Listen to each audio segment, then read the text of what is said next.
Hi, everybody. Welcome back. I'm Carissa Kranz. Thank you for joining us for another week and episode of The Laws That Matter. Today, we have with us a very special guest. Her name is Cathy Stevens. She's the host of All Beings Considered, and she's the co-founder of Catskill's Animal Sanctuary. I also, before we jump right into it, want to take a moment to just honor the life of our iconic Supreme Court Justice, Ruth Bader GInsberg. I think as a woman, as someone who fought for her own inner truth, and as a lawyer on the Supreme Court, it is just so appropriate to honor her on The Laws That Matter, because it's all about speaking our inner truth. So without further ado, I want to get right to today's programming. Cathy, thank you for joining me. It's nice to meet you.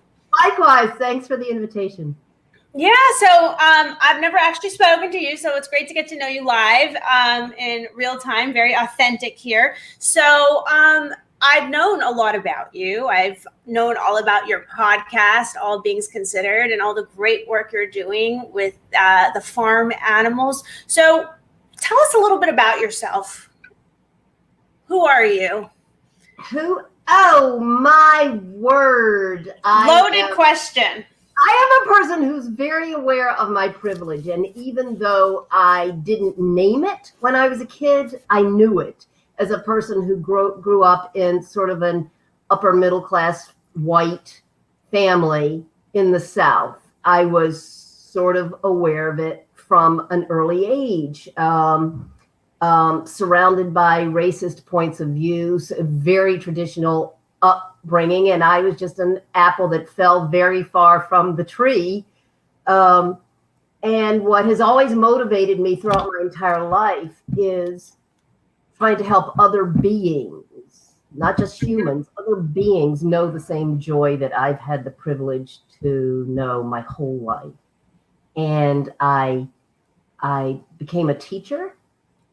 But at what point did you make the connection that a lot of people are born into a privileged lifestyle? They don't necessarily make the connection that other beings should share in the joy and abundance of and the gratuity that you feel and have felt as experiencing privilege.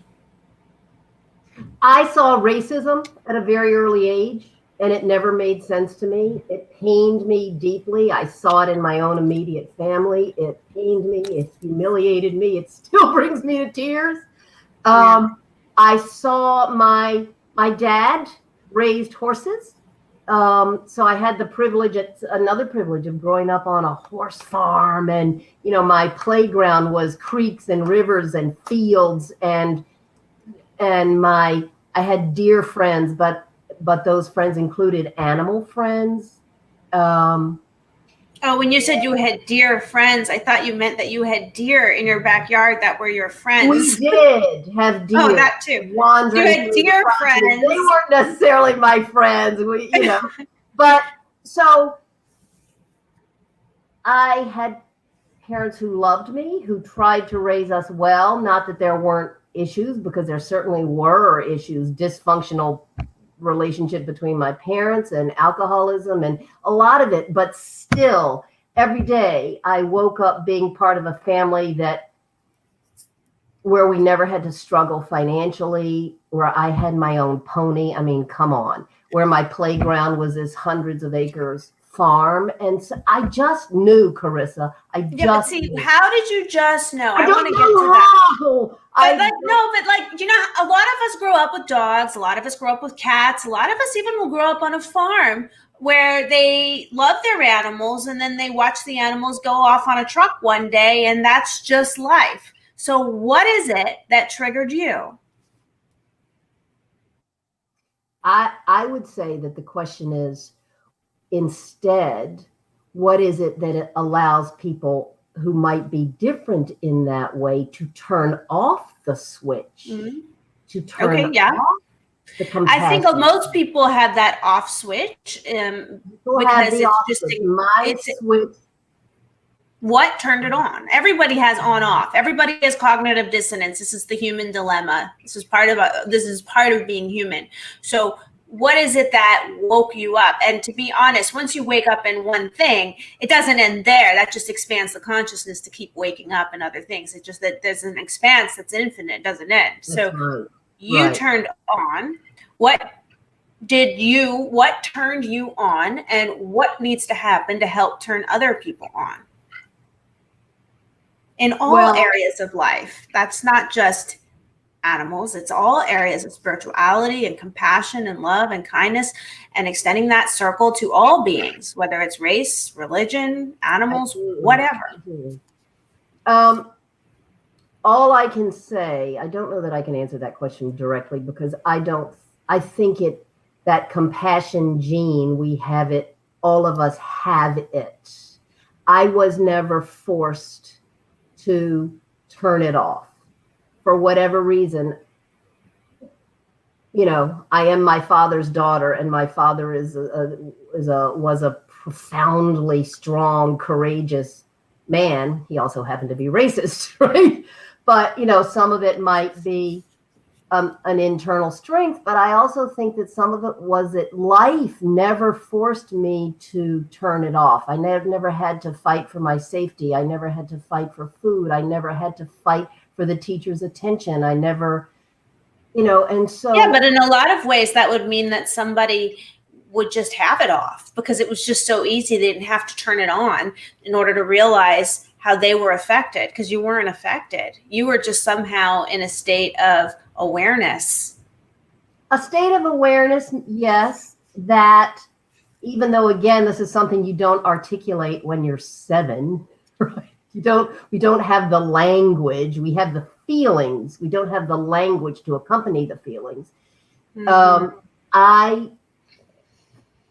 knew from a very young age that all of us are the same, no matter our color, no matter our gender, no matter our religion. That was another thing in my life. Not a good thing to be Jewish in the South when I was growing up. And at least in my little community. Where'd you grow up in the South? It was Virginia, but I mean, it wasn't Louisiana, but it was very, my parents were very traditional. So your parents were traditional, but they had, you said horse farms? A horse farm. Breeding, a horse farm. Thoroughbreds. And so you connected with the animals and the horses on the farm, but did your mom and dad have a connection to the animals like you did? My mom, not at all. My mom stayed in the house and cooked and drank too much. My dad, and tried to be a good mama. I will give her that. She was a good mama, especially for my sister and I. We were the older of the 3 kids. My dad, no, they were a commodity. They were a commodity. So I'm back to maybe you're not giving yourself enough credit. Something woke you up. Something gave birth to your awareness, or somehow you didn't allow the lack of awareness and the cognitive dissonance of them to affect the purity of being a child in the world and having the child's awareness and child's eyes. You never turned it off. I think some people were born with it on, and life makes us just turn it off. Somehow you never turned it off. No, I've been around animals from the time I came out of the womb, and my earliest memories are of a dog following me, a little stray dog we named Frisky, following my sister and I home, because believe it or not, at such a young age, we lived on a dirt road, and my parents let us walk by ourselves down this road. It was a very different time. I have hundreds of memories of intimate moments because it was a horse farm, but we also had sheep and we had goats. I used to bring my goat into the house. They were my playmates. I knew that they were just like me without the same language. I knew that they played. I knew that they were individual. At what were you raised eating meat? Oh God, we raised our own meat. Okay, so And we named the cows and made jokes at dinner that we were eating George or Ed or whomever. that's so sad. Wow. So you made the, so again, where did you wake up? I mean, what happened? I mean, you obviously made a connection and a transition. Well, I mean, I ate animals until I don't remember, in my 30s, maybe, probably. So you felt this strong love connection with the animals around it, and it was not until later that you were able to make a life transition. Correct. So even though, don't give me too much credit, because I still compartmentalized. I still ate, loved all these who were in my experience, but didn't question the consumption of animals. I mean, at that time, in the late 60s and 70s, there was no conversation about vegetarianism. It wasn't on my radar as a kid that one could even exist eating plants, and forget veganism. So yeah, I had to sort of leave that very traditional lifestyle and very traditional environment, and I moved north to in part to leave the South. As much as I loved aspects of it, there are parts that I didn't embrace. Mm-hmm. Moved to Boston to go to grad school. So at what point did you make the connection with the food on your plate? I went vegetarian largely from a health perspective. But then when I watched Meet Your Meat way back when, it's just early undercover footage from slaughterhouses that flipped the switch for me. Did you ever wonder where your animals were going on your farm, or you didn't really? There was just like a gap in the process, and you just didn't question it. Oh no, I knew. My dad talked about taking them to slaughter. Wow. It was 2 cows at a time, and my dad took them to a small butcher, and I knew the day they were going. Did you feel sadness? I don't remember feeling sadness. I don't. Interestingly, though, Carissa, out of all the animals, out of the horses, we had a donkey named Linda. We had a sheep named Babette, 2 goats named Goats and Noodles and Missy, whom I brought in the house. We had a minor bird. We had dogs. We had cats who had kittens in my closet. The only animals I never, ever, once, not only didn't visit them, didn't see them, were the cows that went to slaughter. I never physically saw those animals. And probably it was because it was my way of keeping that distance. That's interesting. So an unconscious way to remain unconscious. Yeah, exactly. Exactly. Yeah. Okay, so you've made the transition at around you said your 30s. You started to become vegetarian for health reasons. Yeah. So tell us more about the vegan journey. How did that happen? Like, when did it transition? Because now you have a life that's pretty dedicated to, not really, from what I see on the internet about you, it's not necessarily the health reasons. That's like the law of unintended consequences, a benefit of the lifestyle. You're really about the beings and the compassion and the kindness and rescue and sanctuaries. So something happened. It was just in seeing those online videos and understanding. I did not know, because it is amazing how we have the capacity as human beings to compartmentalize. I did not understand. Yeah. I believed, like so many people, even a doctor I gave a tour to believed that there is a thing called a milk cow. I believe, like everybody, so many people still do today, that there are cows who spontaneously make milk, that it has nothing to do with pregnancy. I know. I have to Make say, milk, and they have to be milked, or they will blow up or something, right? So one time I got it, like, oh, they're forcibly impregnated and their babies are removed so that we can have their milk. Then it was very simple to become vegan. You know, crimes. So they're raped, and then the babies are kidnapped. Yeah. It's horrible. Yeah. So I was born and raised vegan, but even I didn't exactly. Yeah, thank you. It was unusual. My mom was from Atlanta, Georgia, and actually my family is a 4th generation veg Jew. Whoa! Jewish, talk about apples falling far from the tree. Amazing. I wonder who the first one was. My great grandfather. He did it for health reasons. Oh my God, he was ahead of his time. Yeah. And I actually have a lot of distant cousins and family members who are vegan or vegetarian because it really did stick with the generations. My mom is the one that took it to the next level of veganism. Yeah, okay? That's extraordinary. So she also did it for health reasons. It was interesting. I'm the one that took it to the animal level of, oh my God, these little beings. And I'm the one that made the connection that made everyone else sort of make the connection.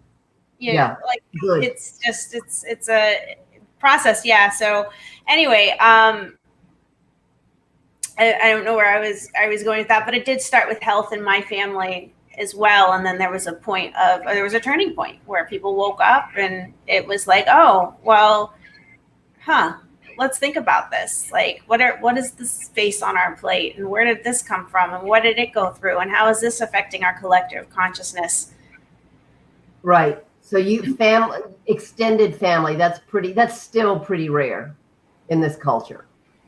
Yeah, but I think we still think dairy is not cruel in a lot of ways, right? Even when I grew up vegan, I didn't think dairy was cruel.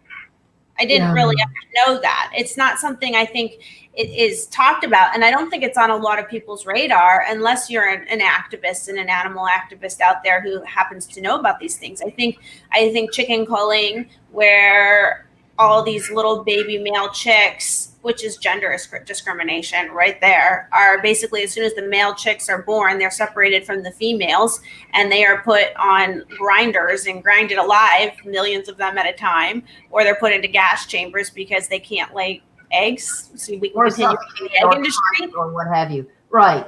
And that happens at free range chicken farms. Organic free range chicken farms are doing chicken culling where they're grinding live baby chicks alive. So male chicks. So I think that there's a whole lot of misunderstanding in our culture from people who are vegetarian, who do eat eggs and who do eat dairy, and they don't even realize how cruel it is. Like, they don't realize that these dairy cows are so exploited and raped, and then their kids are taken from them, and then they have to go back on the rape rack to get raped again. And then there's a reason that they have that saying, milk them for all it's worth. They're milking the poor female cows for all they're worth until they collapse, and then they're sent off for meat, and they have no life. They have no quality of life, and they have no life. Like, they're not living a full life in terms of years. So people don't understand.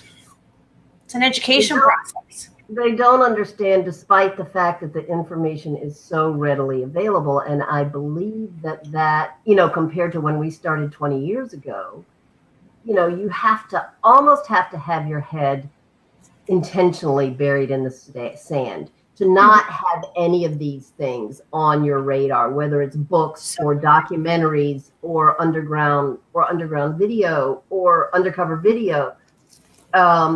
Or, hundreds of sanctuaries that have popped up around the world. There were a handful when we got started, and now they're, just in our region, there are 20 in our little region, a couple hours radius in any direct from Manhattan.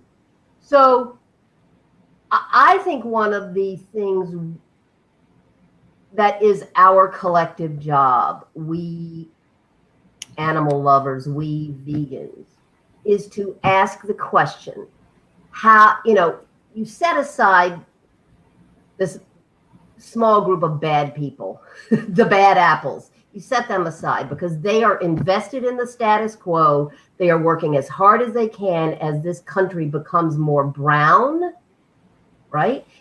As white people become the minority, and as it becomes more brown, and as climate change escalates, the old guard is so and those who think like they do, so incredibly invested in the status quo. So my question is, what is our job? How do we most effectively get to good people who aren't yet understanding what is now an urgent need, whether from an environmental perspective, if only from an environmental perspective? What are we not doing that needs to be done? What are we not doing? How can I always use my sister's family, my beloved sister and my beloved brother-in-law and their beautiful children. Who are deeply good people, and a range of diets, how do we get to them? So that more people say, oh my God, oh my God, I get it. I must stop participating in this system, whether it's for the animals, for the climate, or for my own survival. Survival, right? There's many reasons to do it. Yeah, and we're sort of at the point of no return, right? We're let with climate change, with the escalation of climate change, and the coming together of climate change and the increased what's going to be the increased rate and severity of pandemics, because we are encroaching on animals' space. Right. So how do we wake up? Everybody listening to this is an early adopter. We have understood the problem before the majority of people have understand the problem. How do we get? Yeah. I understand what you're saying. How do we wake everyone up? And how do we, and a lot of people who are watching, like on not this the bad people, not the Fox News watchers, not necessarily the Fox News producers. Right? They're invested in the status quo. How do we get by the way, my dad's gonna watch this now, and I always get into an argument with him when he's at my house, because he's been here with me a lot during COVID, and it's always a fight over the remote. He presses the button and it's Fox News, and I'm like pressing the button, I'm like, I can't listen to this anymore. And I can't listen to it anymore. I can't listen to any news network anymore, to be honest. It just is it's just propaganda on both networks for telling us what to think and how we should prioritize our thoughts. It doesn't allow us to just be creative in thought and to think, uniquely for ourselves, and to say, wait a minute, does this make sense? Like it's taking away original thought and inspiration and the creativity out of our own thought when we allow that TV to just tell us what to think and what to prioritize and what to stress about and what to have anxiety about. And there has to be a way. But so I did watch CNN a few weeks ago before Ruth Bader Ginsberg passed. And they did a whole special on her. And I was just so inspired by her show, because it really, she just said things in such a way that whether you were for her or not for her as a Supreme Court justice, you really could not discount her brilliance and her articulate ability to create profound greatness for this planet. Mm-hmm. And I put up one of her sayings here because I just felt like it spoke to me, but she says so many things that spoke to me. And I think that's why her dissents, when she wrote a dissent, went viral, because she had a way. It's almost like she was channeling. Mm-hmm. Because I believe all of her sense and everything she wrote was so brilliant that it's going to her legacy is going to far exceed her time on this planet, because those dissents are going to be referred back to later in time. we're going to refer back to a lot of what she said. And she would say things like, she was on the bench with all these men, and she was trying to teach them in a way that would make them feel inspired to join her, not fight her, to realize that women are of equal dignity under the law and should therefore have equal protection under the law. And she would do it in a way without any anger, without any condescended attitude. And she would do it in a way, like her saying is, fight for the things you care about, but do it in a way that will lead others to join you. And I think that is key. Like, she, in addition to all her dissents and all the laws that she helped pen and all the laws that she will continue to help pen through her work and teachings and dissents and just her time on this planet, there's a lesson in that, because as someone who, you know, we all have our own causes. We all feel called to our own purpose, right, on this planet, and feel inspired to get that message across. So in your case, it's the vegan message, it's the animals, it's the climate change, the climate crisis. And there has to be a way to speak to the masses, not just to those that are already inclined advocates who are, you know, on Chain Unchained Network here watching because they're aligned. A lot of people, this is preaching to the choir a lot of times, but this message can be shared, right, on many platforms, all over Facebook, on YouTube, whatever. How do you get a message out where you are inspiring others to want to join you, not debate you? I absolutely believe that Ruth Bader Ginsberg was right, that you have to lead with love. Mm-hmm. Nobody is waking up in the morning and saying, I can't wait to torture animals 3 times a day. Nobody, there's not a person on the planet that says, I cannot wait to torture animals, to participate in torture at breakfast, lunch, and dinner. Our culture has led us, most of us, to believe that is what we have to have. We don't have that critical thinking capacity when we're in our infancy and when in our early childhood. So how do we facilitate the unlearning? And I believe you have to start, as she said, what she didn't say, but the underlying assumption behind those words, fight for the things that you care about, but do it in a way that will lead others to join you. The underlying assumption is that we are all inherently good.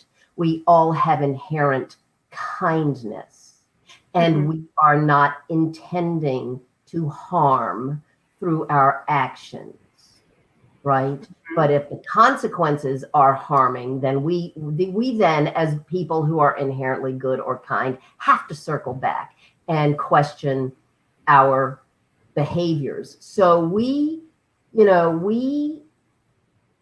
welcome.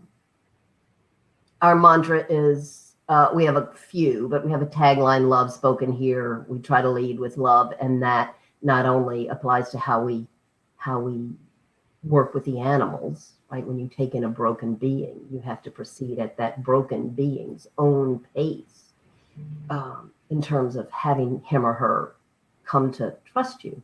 Mm-hmm. But it also applies to every single engagement with our audience, from the language we use on social media, including what we do not say to people who can be extraordinarily critical. There's always a way to appeal to the better angels in people. It takes discipline. It takes patience. I've gotten better at it over the years. When I was a high school English teacher, I remember one of my evaluations said, Ms. Stevens is never rude. However, she is often blunt. And not that that's a bad thing, but I remember sort of I remember one of my friends saying, damn, Kathy, you're so blunt.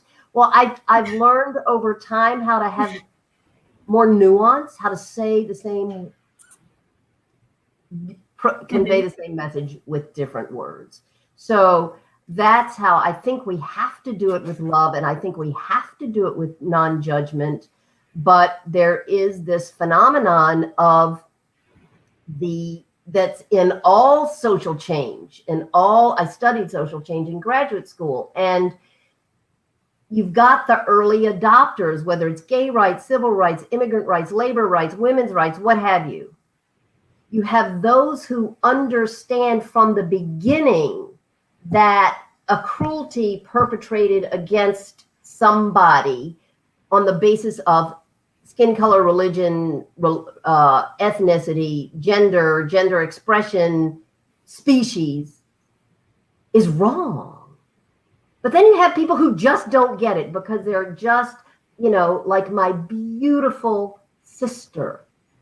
She just gets up in the morning and she's working on her fall decorations for her house, and she's doing her damnedest to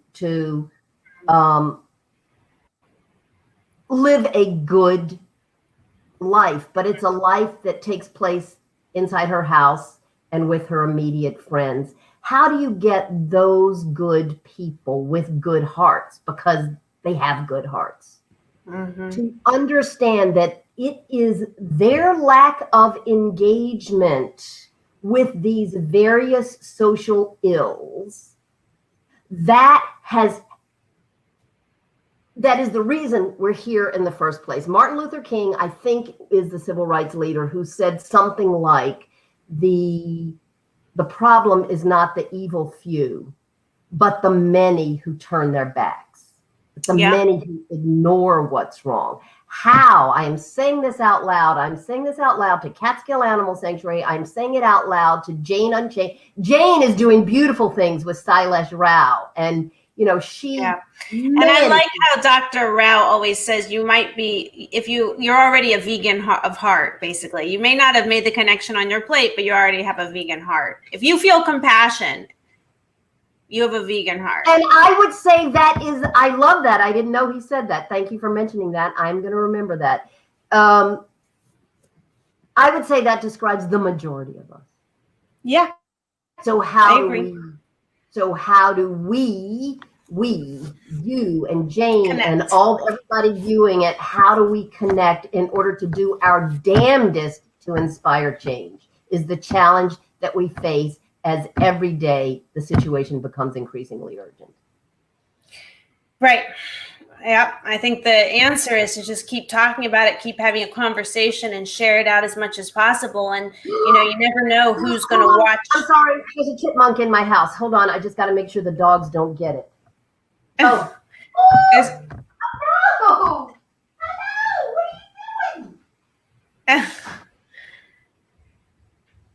What are you doing? Oh, my goodness. There's a chipmunk in your house. No, chipmunk just ran into the kitchen. I had my deck door open. Is this a farm rescue chipmunk, or was this a wild chipmunk? Just got into your house. Just my back door was open.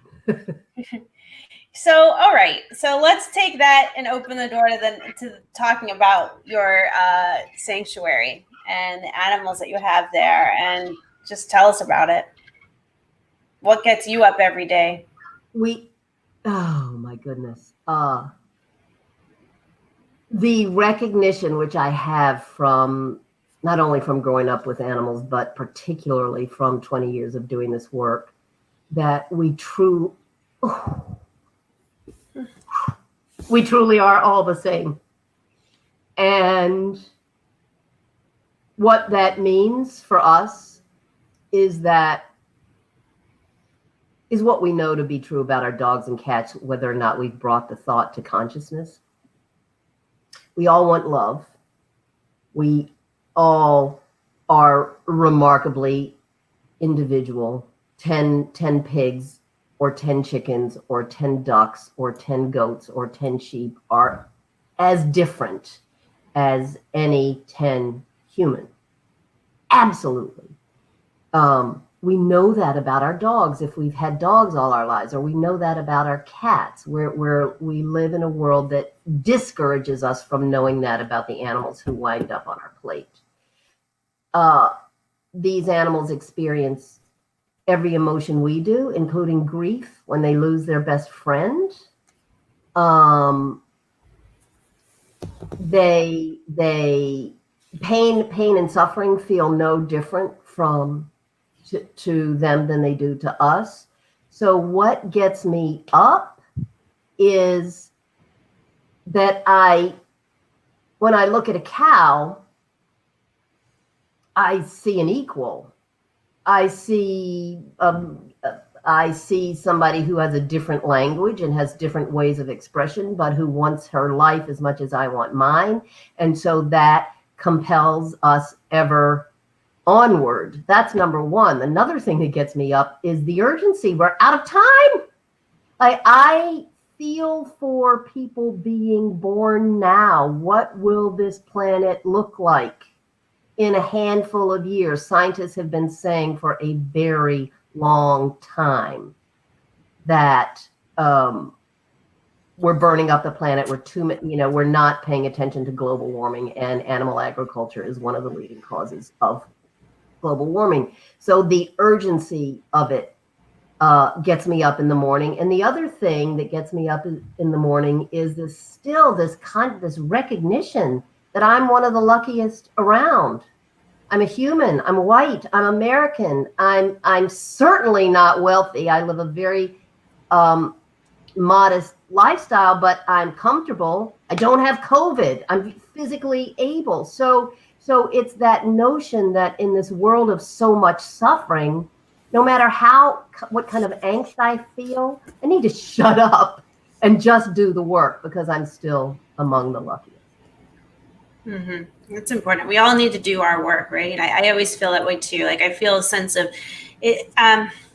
It's important that we all find our sense of purpose, because I think if we find our sense of purpose, that's the calling that's going to make us want to keep going and want to. And that's why we're really here, I believe, on this planet. I believe that we're here to live in service of our purpose. And it's about being awake.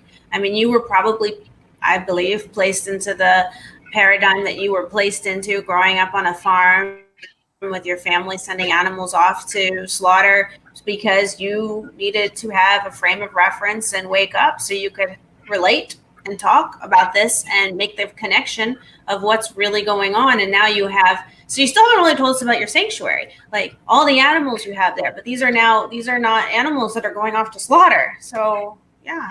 No, these were animals that were slaughter bound. Even the horses, because so many horses. There are very few happy endings for horses who are supposed to be at the track or at the circus or in horse shows or whatever. They're commodities who are passed from one buyer to the next until they have no value.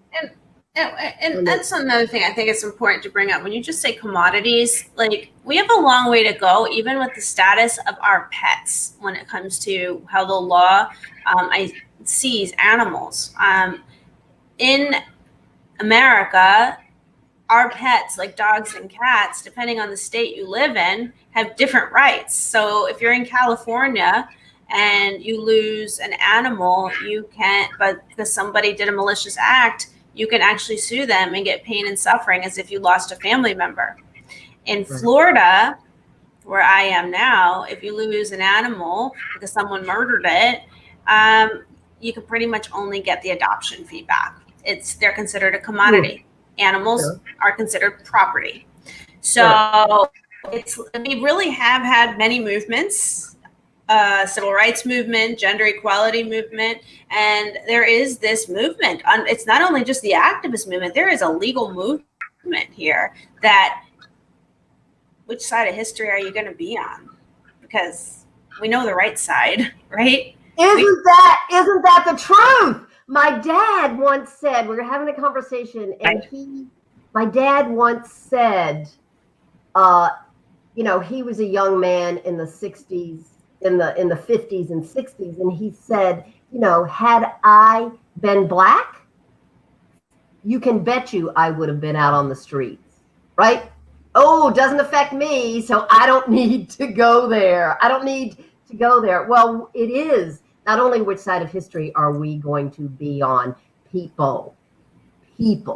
There will be no livable planet in a handful of years if enough of us do not understand the link between our diet, just taste, right? are we going to continue to allow taste to trump everything we hold dear, including the livability of the planet? You know, the amount of deforestation, the amount of global warming, the amount of water pollution, the amount, we're taking down, I always forget whether we're taking down an acre of Amazon a minute, a second. Yeah, it's something insane like that, how the Amazon's being bulldozed for animal agriculture. Yeah. So, and these fires, everybody understand, most people understand that had the connection between the fires and global warming, because global warming, the relationship between drought and increased temperature and the fires. So, yeah. But I still haven't told you about the sanctuary. Yeah. So, how many animals are there? What types of animals? We generally say 300. That can go up or down depending on big rescues, deaths, of course. We have horses, cows, ducks, sheep, pigs, goats, chickens, geese, ducks, turkeys, donkeys. We have, they come from a wide variety. Did you say cows as well? 20 cows. Yeah. Including my best friend, Tucker, who has been here since he was a calf, rescued from a petting zoo, would have gone to slaughter, is now 13, 13, I think. What's the average, how long should a cow live? Cows should live into their 20s. We had one who lived to be 26. We lost her just last year, Sadie, just fierce. But mid-teens, when you are a cow who weighs 3,000 pounds, another issue with dairy is that bovine growth hormone is legal in the United States, where it's illegal in most parts of the world, and so we give bovine growth hormone to dairy cows so that they produce more milk, which causes all kinds of problems for the lactating mother. But then these babies who aren't slaughtered become giants. Tucker is 6 feet 4 inches tall at the shoulder, so he will likely have health challenges related to his size. His skeletal system is not designed to carry around this weight. We have become sort of expert at sanctuaries in general. Good sanctuaries have become expert in geriatric care of farmed animals because agriculture doesn't allow them to reach maturity, much less old age. Those sanctuaries are really pioneers in the care of ancient cows and chickens and turkeys and pigs. And there are all kinds of cool things we have learned in terms of how to take care of them, whether it's acupuncture and chiropractic and herbs to more traditional anti-inflammatories to beamer blankets, electromagnetic blanket, just all kinds of things. So do you have a full-time doctor there for these animals? We don't. We have 2 full-time healthcare people who are not vets, but they are very experienced in healthcare. And then we have a whole host of vets that we call on. There's a horse practice, and then there are various farmed animal vets with different specialties in the region. And then when we have true emergencies requiring surgery, they've got to go to Cornell or Tufts. So how are you guys getting most of your funding to keep this? Oh, Carissa, you froze. Going.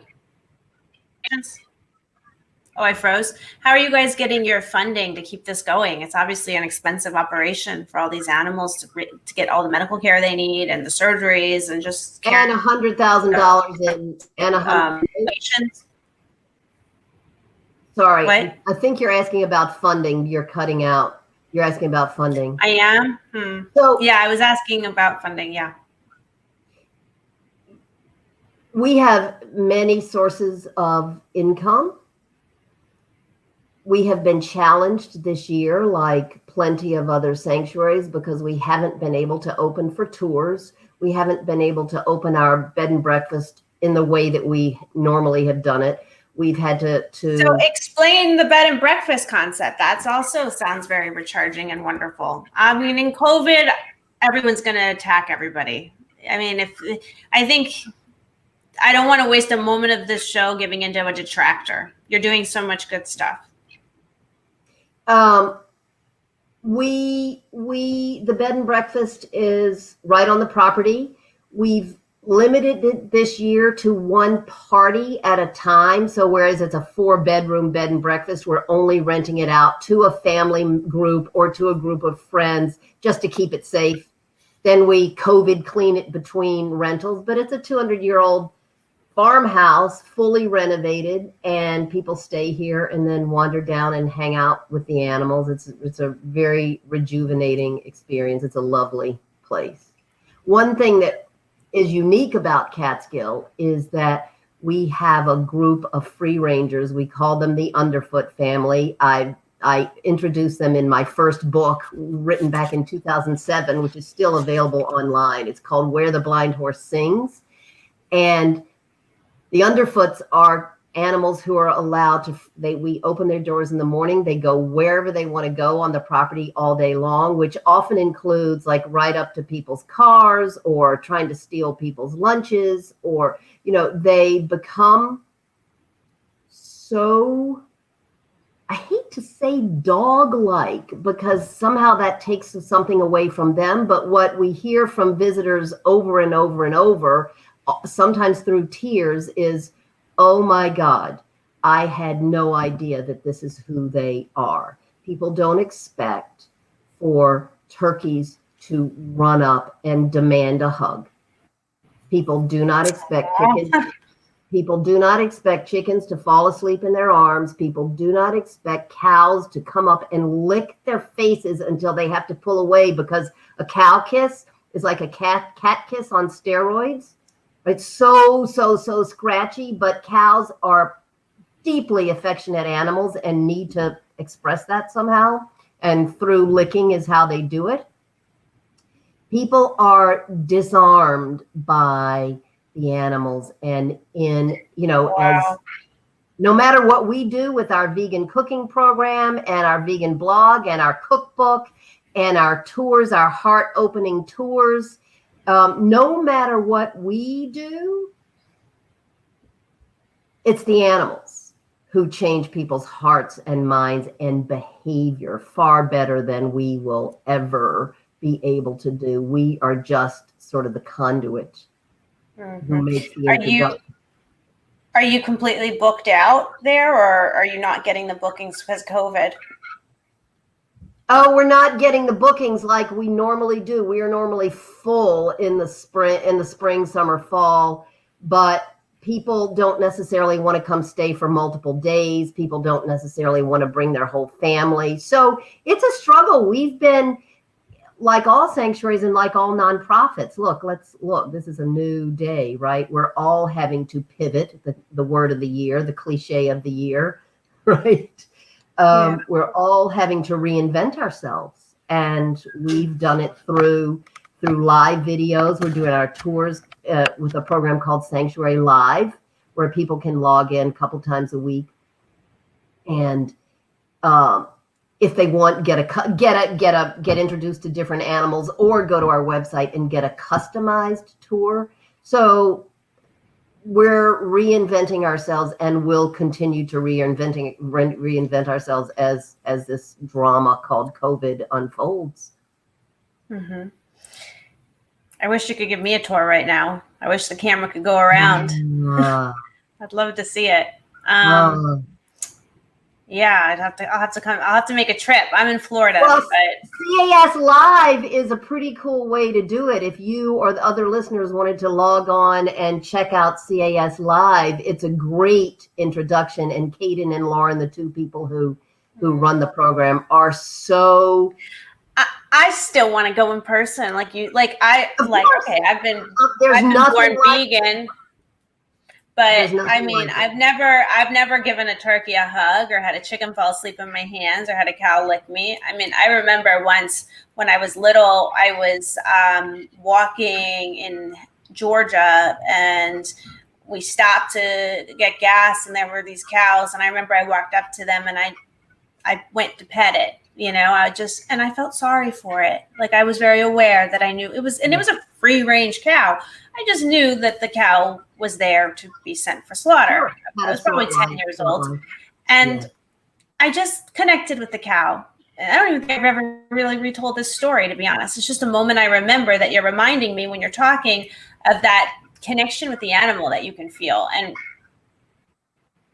I think it's profound, even though it's not going to change my diet. I already don't eat it. It would be a profound feeling to feel that connection with another being, like a chicken or a turkey or a cow or a pig, and to have access to it. That's the thing. We don't have access. The zoos aren't really access.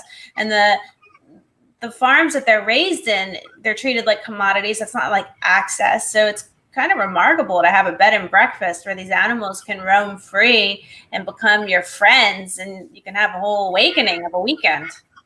Well, and it happens all the time. A guy who's now on our board brought his entire family and for a weekend, and the entire family went vegan because of their experience with the animals.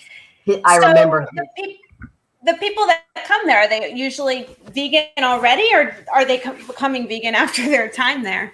It's a mix. I mean, we when we were open for tours, we surveyed, we did post tour surveys, and keep in mind that one of the features here, because we have such a vibrant vegan cooking program called Compassionate Cuisine, one of the features is that we hope to get back to when we do live tours again, is live cooking demos. So people come and they've had this disarming is the best word, disarming experience with animals, showing them love that many of them thought was only displayed by dogs or dogs and cats, right?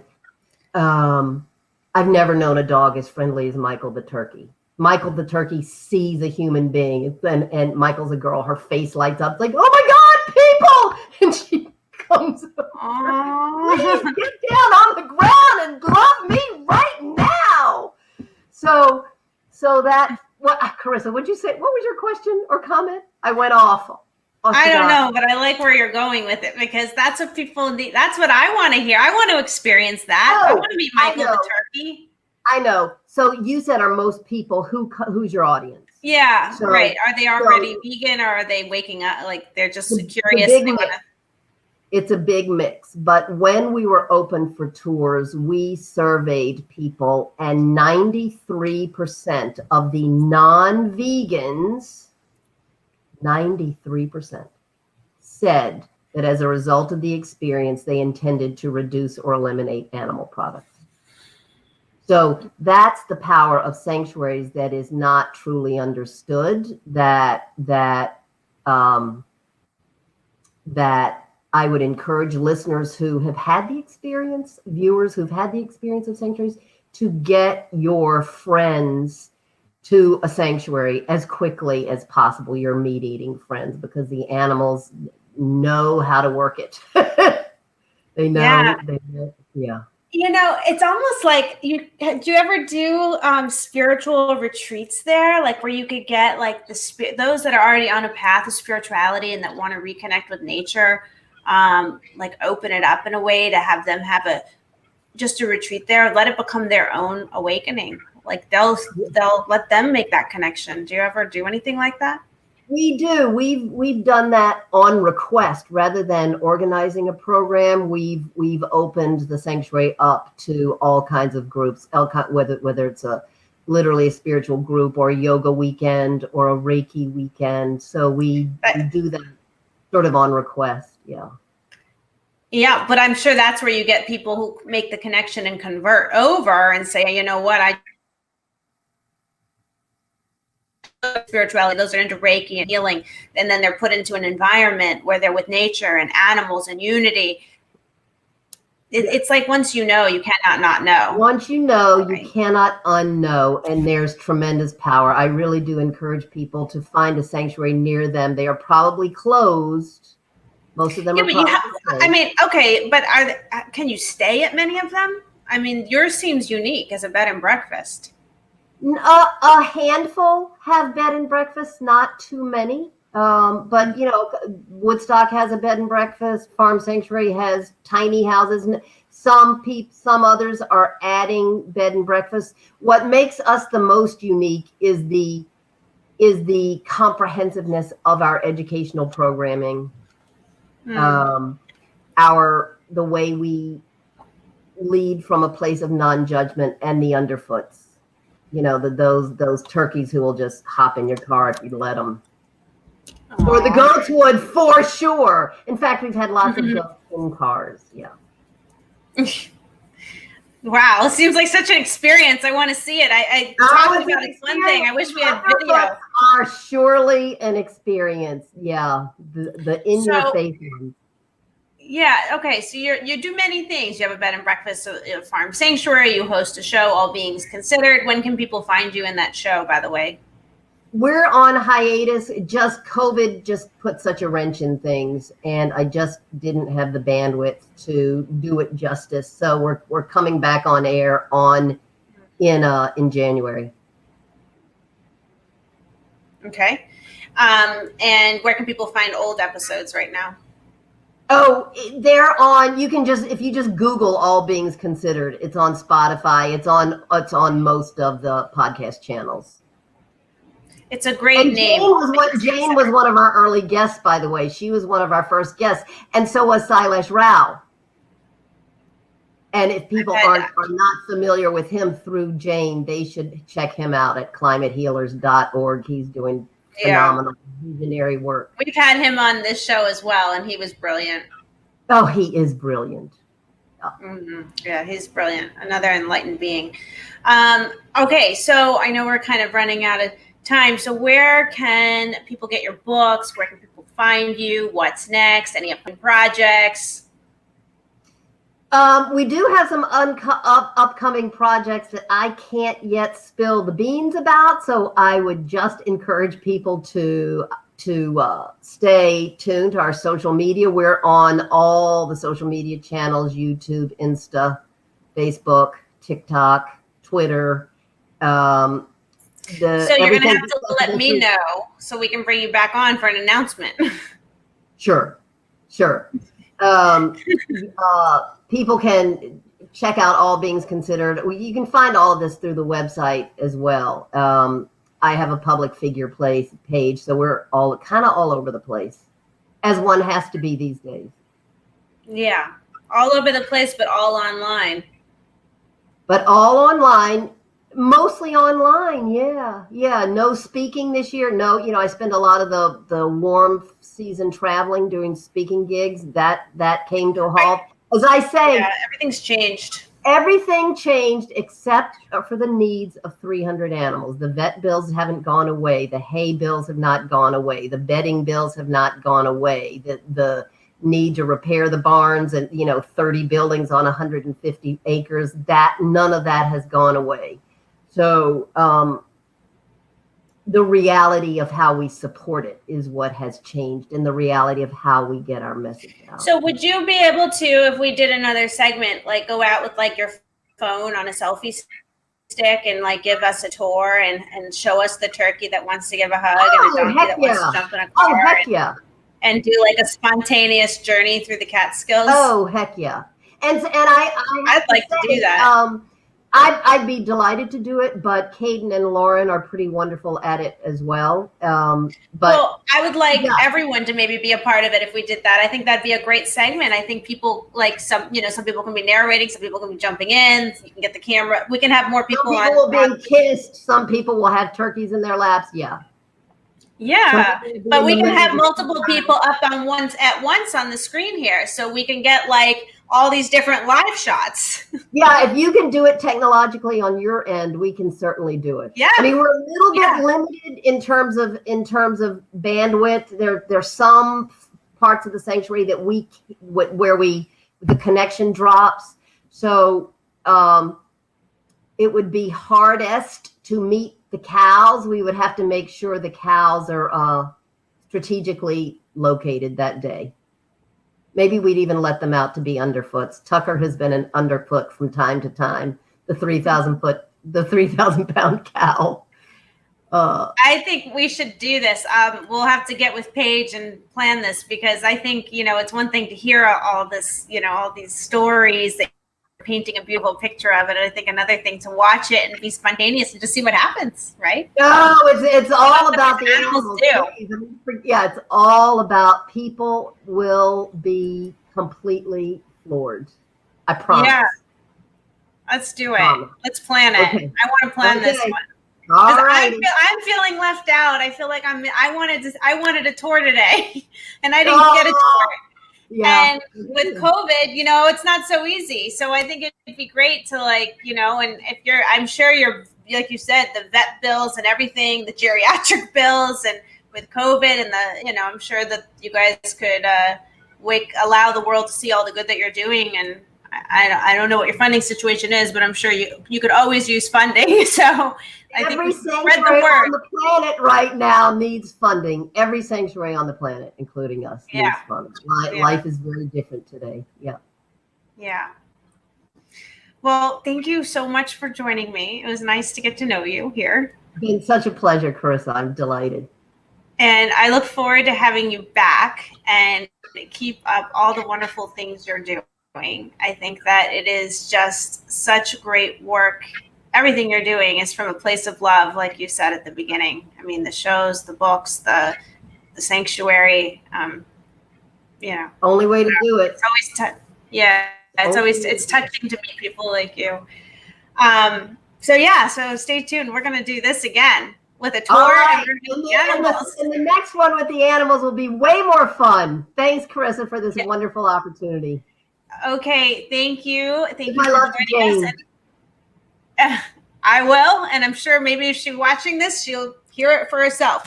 And thank you everyone else for joining us for another week of The Laws That Matter. We will be back here next week at noon every Wednesday. Thanks, everybody. Yes, thank you.